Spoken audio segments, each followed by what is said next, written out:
The name Perkins carved in stone. Below a Gothic tower, a boy navigates with a cane. Non-driving, strategies for preparing children and youth, with L. Penny Rosenblum. For people who live in industrialized countries, the automobile is really considered to be, the mainstay of how people get around in most parts of most countries. And especially when we're talking about the United States and Canada, children really live for that day when they're going to get that driver's license, get their independence from mom and dad, be able to go where they want to go when they want to get there. And when we're talking about children and youth with visual impairments, they don't get to have that opportunity. That key to independence, that key literally to the car that leads to that independence, is going to be really different for a youth who has a visual impairment. And it's never too early to really start to think about how can we help that young person develop into as independent a non-driver as they possibly can be. We see photographs of a young girl in a pink shirt and a pink cap practicing using a public bus. In her hand, the young girl clutches her cane and a transit pass. Many folks who are supporting young people with visual impairment themselves are drivers, and they may not be thinking about the intricacies that you need to be a successful non-driver in today's day and age. It's more than being able to take your cane and cross the street.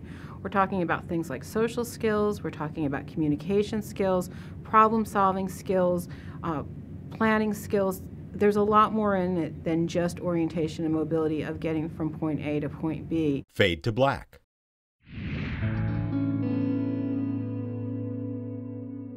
Early development of navigation skills. The first thing when you're a parent is obviously you want to keep your child safe. You want to make sure that they're not going to come in harm's way, and you don't want to put your child in an unsafe situation. At the same time, children need to build some independence from parents, and you can start when a child's 3 or 4 years old. Nobody's going to say to their child as they arrive at the park in the family vehicle, "Oh, go play on the swings." Parents are going to be right there making sure that their 3 or 4-year-old is going to be safe on the swings. But once you get out of the car and you get onto the sidewalk, to say to your child, "Okay, show me the way to the swings," or "You're leader today, let's go to the swings," and for that parent to step back, 2 or 3 steps. So yes, if you need to reach and grab, you can get that child and make sure they're, stopped before something comes up. But encouraging your child to use his vision to look. So if your child knows that the slide that he likes to go on has a blue mat underneath it, encouraging him to look for the blue as he walks up towards it. We see a photo of a young boy who is blind visiting a harvest fair. He has made his way to a patch of bright orange pumpkins. There is also a large bouncy house in the background. In another photo, the young boy is playing in a large red and yellow toy car. The other thing parents can do starting when children are preschoolers is to get them in the car, okay? And the car to a young child is basically a moving couch. So you want to help them realize that there are things going on that mom or dad is responsible for doing as a driver, but also that there's this whole outside world out there that mom and dad are having to look at and make judgments in. So it might be, if your child is really excited that we're going to be going to grandma's house, having them have to look for the house with the big tree out front that lets us know that this is the street that we turn on that goes to grandma's house, or asking them to call a business, even though you, the parent, know exactly the address of that business, you know exactly what the building looks like, and you know exactly where it is, but having your child have to call and ask the business, what color is your building, and what side of the intersection are you on, so that children start to get aware long before they're going to be independently traveling a route by themselves in the community, that there are things that you have to know, and environmental cues you have to pick up on. In a series of photos, we see a teenaged girl wearing sunglasses and holding a cane getting out of an SUV. Next, we see her navigating around some curbs which project onto the walkway. The final shot shows her about to enter a shop. I think a great suggestion for families is for that family of 5, even though mom and dad drive, to once a month plan an outing where the family takes a taxi. So that gives their visually impaired child an opportunity to start seeing, hey, you can take taxis places. Here's an alternative method of travel that we can use as a family. And when we're going to go do that, to really encourage the visually impaired child to be the one who calls and, you know, gives the information to dispatch, who gets to pay for the taxi and tell the driver where the family wants to go. I think that's a really important thing. In a series of photos, we see a young girl in her driveway approaching a bright green cab. In the next photo, she is reaching for the handle of the rear door and preparing to enter. The same thing, I really encourage families to ride public transportation as well as a family when the child's young, so that they start to get some exposure to the different types of transportation, the different social skills that you need to have when you're out interacting within the community as well. Fade to black.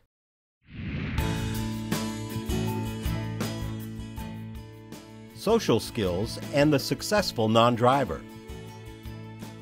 To be a successful non-driver doesn't mean that you have to go everywhere all by yourself with absolutely nobody around you. Okay, we're all interdependent, meaning we all take things from people, people give us things, and nobody acts in a vacuum, so to speak. But to be a successful non-driver, you can't be so needy that you can't get anywhere on your own. And you have to be able to negotiate with people. And I think this is a really big part of non-driving and why we need to address social skills with children from a young age. It's not uncommon sometimes to see children with visual impairments, especially children who have additional disabilities besides the vision impairment, to engage in what we call stereotypical behavior. So you might see a child rocking back and forth, or you might see a child flicking their hands in front of their face to stimulate off of the pattern of the light, or the child might flap their hands, especially when they get really excited. And a lot of times these behaviors develop because the child's lacking stimulation. Okay, they don't see all these things that are going on in the world that catches other children's attention. And also they don't get the feedback of seeing that other people aren't rocking. And so a lot of times if you sit down and you have a conversation with the child on their level and explain to them, you look funny when you do this. People don't want to play with you on the playground. That little boy walked away. He didn't want to slide with you because you were waving your hands, and that looked scary to him. We often don't give our kids information that really lets them know how they're being perceived by other people. And since they can't see what other people are doing well, or they can't see it at all, they need a way to get that information. And even though that's a social skills thing that we typically think about in the realm of social skills and non-driving really go hand in hand. You have to be able to interact, and people don't want to interact with somebody who is acting in a strange way.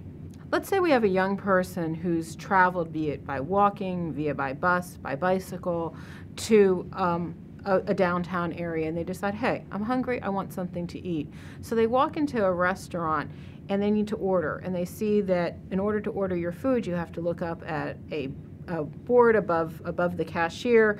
There's lots of choices up there. You have to pick your choice. And then order. Well, they have a couple options. They could pull out a binocular, a telescope that allows them to see at a distance what's written up on that board. They can go up to the cashier and say, I want a burger, because almost every place you walk into, you can get a burger, but they're missing out on all these great opportunities of food. They can ask, my favorite one, they can ask for a to-go menu and stand off to the side and read that to-go menu, because they'll be able to potentially see that easier if they get it closer to them, or they have a handheld magnifier they want to use. Or they can say to the cashier, hey, I don't see really well. Could you tell me what sandwiches you have with chicken in them? So they have choices, and part of being social when it comes to non-driving is figuring out what choice works in what situation and being able to verbalize to people what you want. Inside of a smoothie shop, we see a young woman holding a monocular telescope up to her eye to read the choices on a menu, which is mounted on a wall. Being able to call and talk to a taxi dispatcher to explain, what I want, I need a cab to come pick me up at this address. More importantly, when I need to be picked up from the mall, letting them know what entrance I'm going to be at.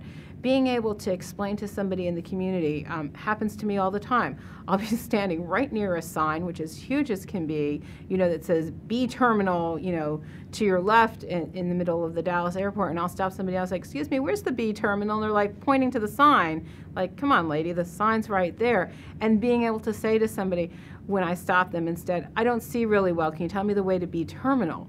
That's going to get a much different reaction from people when you're comfortable enough in your own skin to be able to let people know why you need what you need.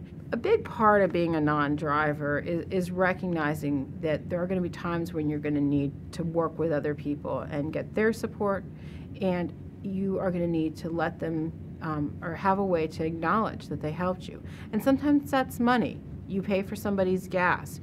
You give them $10 because they're giving you a ride home from your job site. And you basically pay for a service. But a lot of times, especially with people that know you, maybe it's more infrequent, people might not be comfortable taking money from you. Or you may be a teenager and you may not have money to give them. But we all have things that we can do in exchange for transportation, ways that we can reciprocate. It may be that I really like to bake, and so I bake people brownies as a way of thanking them. It may be that I'm really good at music, and so I'll be willing to teach somebody guitar lessons in exchange for transportation. We see a young man who is blind sitting and playing his guitar. And I think teaching our children from a young age about the importance of reciprocation is really important. If I'm always the child in school who everybody is helping me, and I never have the opportunity to be in a leadership role and help other people, and everything is just always given to me or done for me, I'm going to be much less likely to have the skills as a teenager or a young adult to reciprocate. Fade to black.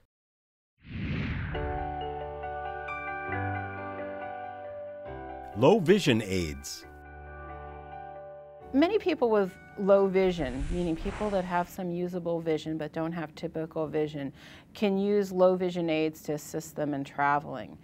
First, it's really important for families and professionals to recognize that you just cannot go into a store and buy a magnifier and have the right one for a child or for a young adult, or a monocular telescope for that person. A young woman with long brown hair stands in front of a display of greeting cards.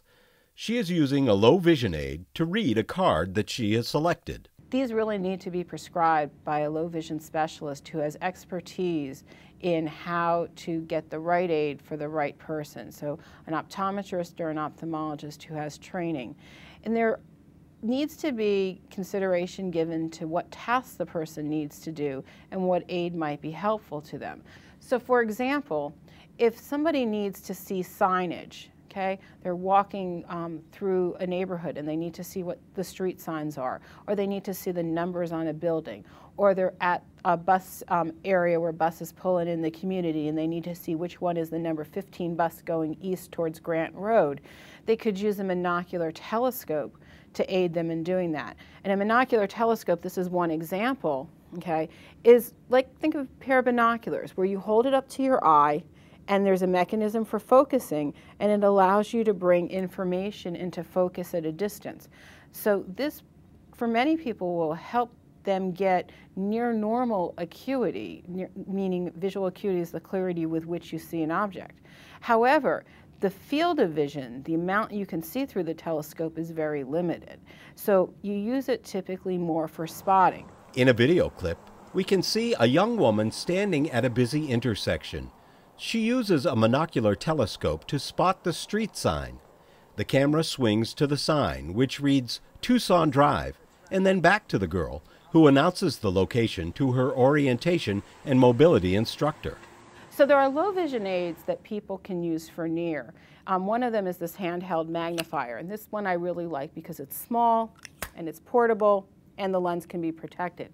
So if I went to a restaurant and I was with my friends and we were talking about what kind of pizza we wanted to order, I could get my handheld magnifier out and I could read the different things that are here for pizza and find out that I could get chicken, portobello mushrooms, that I could get roasted red peppers, eggplants, or black olives, without having to say to my friend, hey, What do they have on that menu that we can get on the pizza?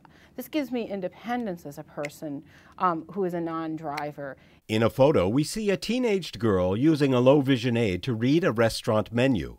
A second photo shows her at the table with her mother, enjoying the meals they just ordered. The earlier we can make low vision aids a habit for children with visual impairments, the more they're going to become a part of their life. So if your child's used to taking a magnifier to look to see what's on the menu when she's 7 or 8 years old, then when she's 14 or 15 years old and peer pressure hits in and she doesn't want to look any different, that magnifier is really going to be a part of her, and she's not going to be thinking about, oh, this is something that makes me different. This is just something that's a part of me. And so the earlier you can start with low vision aids with children, the more they can become a part of them. A young woman with albinism is using a monocular telescope as part of her orientation and mobility training. Her O&M instructor stands behind her and observes. Another option for folks with low vision who want to use an optical aid would be to use what we call a portable video magnifier. And this is my personal one. This is an Optilec Mini. And what I really like about this is it's real small. I can put it in my purse and I can see the print through it. I can also adjust the size of the print, make it bigger, make it smaller, or I can change the color. So I can do yellow on black, blue, yellow on blue, black on white. The camera angle shifts to a shot looking over Penny Rosenblum's shoulder as she scans a line of text and changes the text and background colors. Probably my favorite reason for buying this particular device was because it has the ability to do what's called a freeze frame. So for example, if I want to see this up close, I push the button at the top and then I can bring it to my eye and I can really take a look at it and see what it says. I use this personally when I'm shopping, especially when there's items up high on the shelf and I want to see what's the cost of them. I'll hold this up, I'll take a picture, and then I'll bring it down and I'll take a look at it. And I really have enjoyed that particular feature of this particular device for me. In a photo, we see a woman who is visually impaired using a portable video magnifier in a supermarket. The woman, who is shopping with 2 of her children, uses the magnifier to read the label on a bottle of laundry detergent. That may not work for your child or for your student. A different device may be more appropriate. And that's why it's so important when we're thinking about optical devices for children and youth with low vision, that child gets to a low vision specialist to have what's called a clinical low vision evaluation, that you just don't order one of these out of a catalog, that you really have the device prescribed to the child. Fade to black.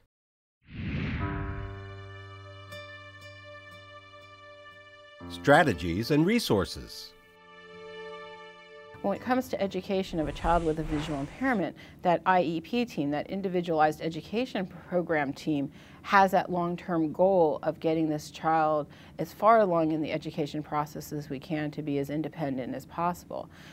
And it's really important that that team works together for many, many reasons. But when we're thinking about later independence after school, what skills is that child going to need to live out on his or her own? You ask a parent when the child's 7, 8, 9 years old, where do you see your child in the future? Oh, she's going to go to college and she's going to live on her own. And yet that parent won't let that child walk next door to the neighbor's house.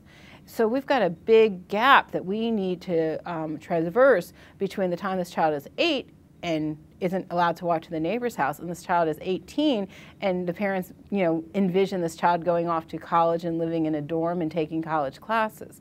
And so getting everybody together as a team and having a shared image is really important. And professionals can really support families in doing this by talking about, where do you see your child in 2 years? Where do you see your child in 5 years?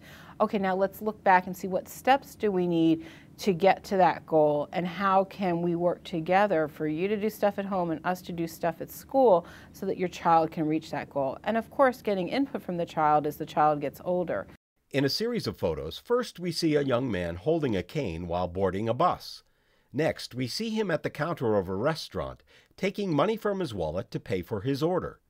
In a third photo, he is preparing to get his change from the cashier. One thing I really suggest we do with families, and it doesn't necessarily tie to teaming specifically, but is to help families and young people with visual impairment meet others who are non-drivers, and to find out the strategies and the techniques that they use to get around. because one thing that one non-driver does may not necessarily be effective for another non-driver. Finding Wheels is a curriculum that myself and Dr. Ann Korn developed. We see the cover of the book, Finding Wheels. The cover illustration shows a man who is visually impaired getting into a taxi. The cab is stopped in front of a dry cleaner, and the man has the clothes he has just picked up in his hand. It's not a cookbook. It's a curriculum to guide people, primarily people who themselves are drivers and may not think about all these skills that you need to know about non-driving. But the curriculum's not a cookbook, and the idea with it is it exposes children, primarily it's geared towards teens, but it exposes teens to what you need to know to be a successful non-driver. So in the first section, we introduce 4 fictitious non-drivers, some of whom use different methods of transportation. One young man named Jason who doesn't want to go anywhere unless somebody takes him. As Dr. Rosenblum describes some of the non-drivers, we see photo illustrations that are used in the book to depict them. In a black and white photo, Jason is shown walking down the sidewalk and holding onto the elbow of a sighted companion. He also has a mobility cane. Another young man named Pablo who's like, give me that transit pass and I'm good to go. Has lots of strategies, treats the band to pizza in exchange for one of the guys in the band giving him a ride home after practice. Pablo is shown in the open doorway of a transit van. In one hand he holds his mobility cane. The other hand rests on the seat of the van. To Keisha, who if she can't walk somewhere doesn't want to be bothered because buses run on a schedule and that's just too annoying for her. The title of Takesha's chapter is The Power of My Own 2 Feet, and she is shown walking down a sidewalk. So they meet these non-drivers, do some activities around them.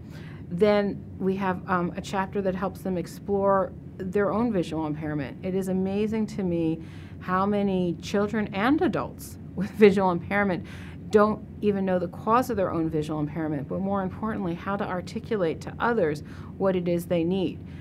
I myself have congenital cataracts and nystagmus, and it's not important for me to tell a taxi driver that. But what is important for me to tell a taxi driver is, I may not see your taxi pull up, so you need to come in and get me. Or, can you please make sure that the taxi driver, I'll say to the dispatcher, can you please make sure that the taxi driver pulls up at the north entrance, close to the door so I can see him. So I don't have to give my life history to a taxi driver, but I do need to let them know what I need from a visual standpoint. In the second section of Finding Wheels, we look at the different transportation options. Personal wheels, walking, biking, skateboarding, ways that you can use your feet to get to the places you need to go. Then we look at public wheels, things like buses and trains and subways that may or may not be available in the community in which the family is living in. And then we look at hired wheels. I can hire a taxi, I can hire somebody to drive me places. And finally we look at specialized wheels. And by specialized wheels, I'm talking about paratransit, which is federally mandated services that if a person cannot ride the public transit in the community provides that go the same places that the public transit goes. So it's door-to-door service that takes a person with a disability, often elderly people as well, from point A to point B. The final thing we look at in that section is bioptic wheels, being able to drive with low vision and using specialized glasses called bioptic telescopic systems, BTS, to help you see what's out there on the road. Not every person with low vision is going to qualify to use a BTS, and not every state in the United States allows you to drive with a BTS. But for some people with low vision, driving with these specialized glasses after getting instruction can be really effective means of transportation. The next section of Finding Wheels looks at how to make it work. How do you budget for non-driving? What do you do when the driver doesn't show up or is running late, so your wheels are kind of spinning? So it's a curriculum where families or teachers, orientation and mobility instructors can pick different parts of the curriculum to work on with different children. Fade to black.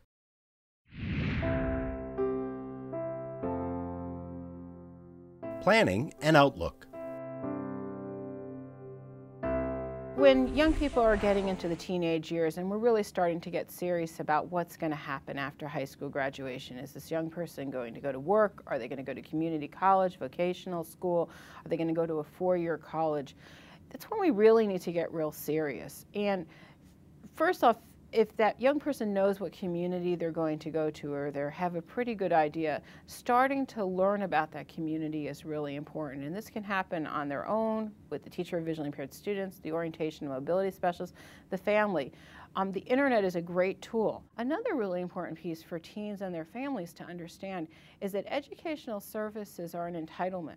If your child has a documented disability such as a visual impairment, that child's entitled to services under the Individuals with Disability Education Act. But in adult services, it doesn't work that way. And that's a big wake-up call to a lot of youth and families. You have to seek out services. So if you need orientation and mobility to learn about using the metro and getting around George Washington University's campus, you're going to have to arrange for those. Some teacher is not magically going to appear every Wednesday at 2:30 for your O&M lesson, your orientation and mobility lesson. You're going to have to make that happen.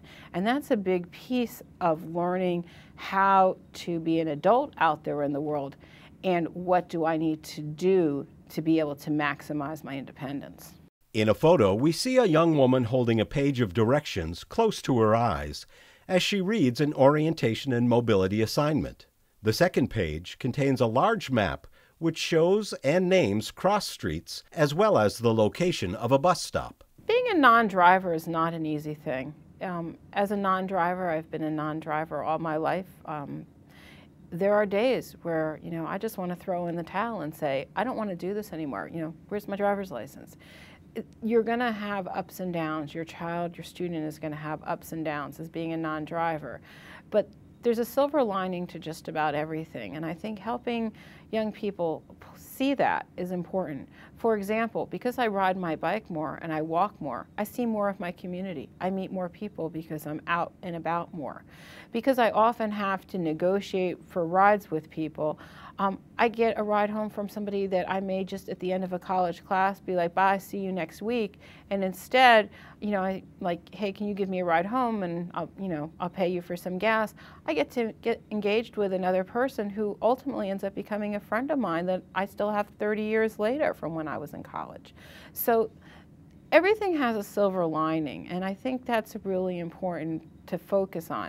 It's real easy to look at the negativity, and there will be negativity. There's no getting around this. This is a tough thing to be a non-driver in today's society, but there also can be positives, and that is something that is going to vary for each individual. But you can find the positives as a non-driver, and part of that is going to come from within you. Fade to black.